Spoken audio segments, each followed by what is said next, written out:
Jeff Foxworthy joke to start my speech. You might be a bad cook if your homemade bread loaf functions as a doorstop. If the pets run away from the dinner table when you put the food down.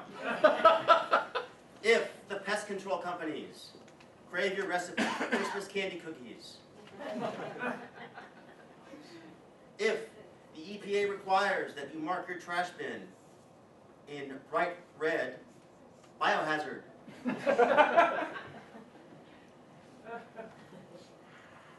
I say these jokes in jest, but I promise they do contribute to my message. I once thought that my own cooking was on par with Steven Seagal's acting.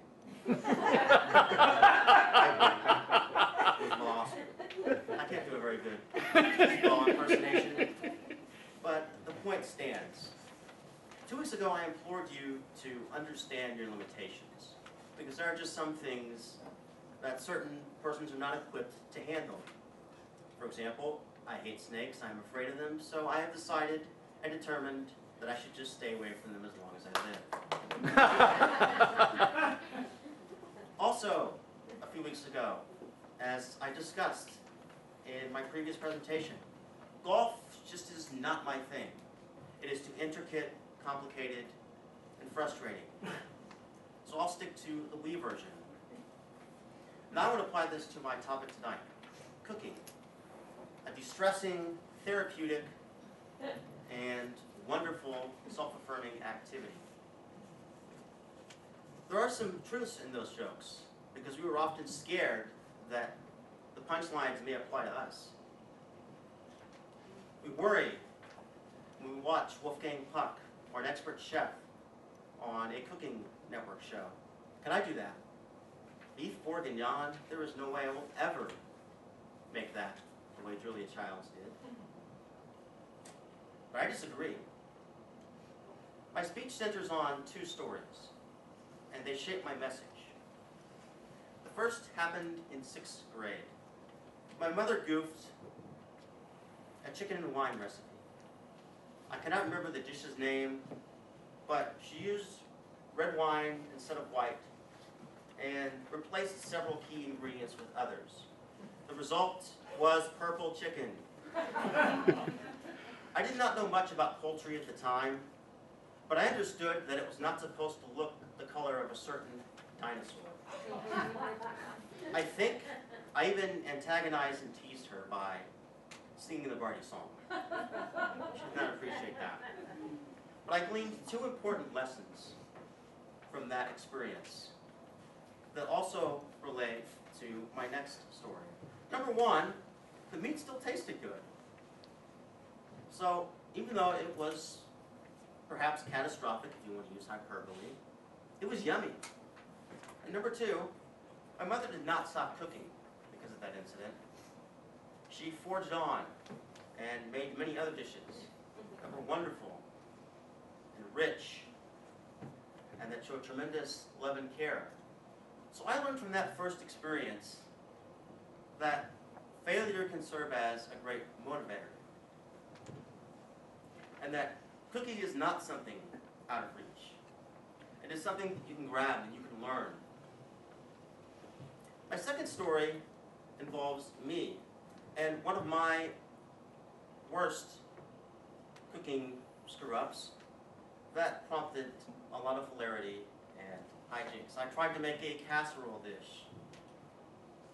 The exact contents escaped me, but it was supposed to be brown on top, crispy, and instead it looked sloshy and resembled more of a warm slushy than cornbread or whatever it was supposed to be. But again, once I looked at this disastrous concoction, I thought, well, I better taste it. And then I tasted it. And it was yummy. So I took a similar lesson from that. Hey, I've made something that tastes good, so I have the tools, I just need to work on the presentation. Going back to those previous jokes that made you chuckle.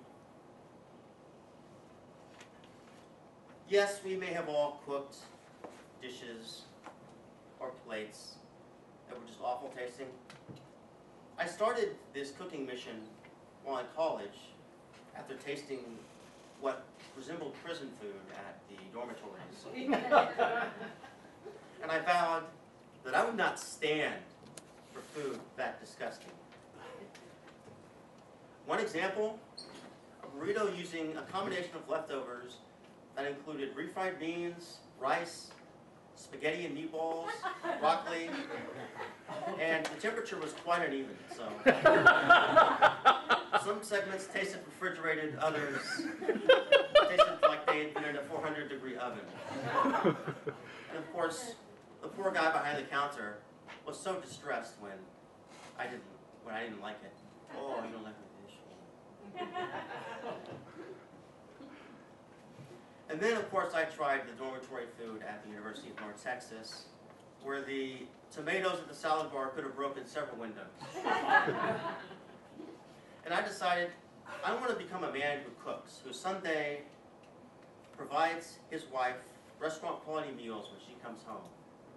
And this speech is directed, of course, mostly to the guys because, let's face it, not many women refuse to cook, but a lot of us do. So I want to implore all of you to take these stories to heart and to try cooking. Because remember, stressed backwards spells dessert. And there is nothing that a good chocolate cake can't fix.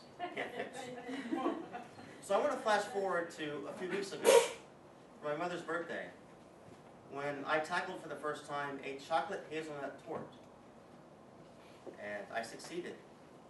And then last week, when for the first time I participated big time in making our family's turkey dressing recipe. And it was quite an affirming activity. All jokes aside, I found something that calms me and that lets me know that I'm great at something. And you can be great at it too. Yes, you may have been a bad cook before, but you can get better. Just try.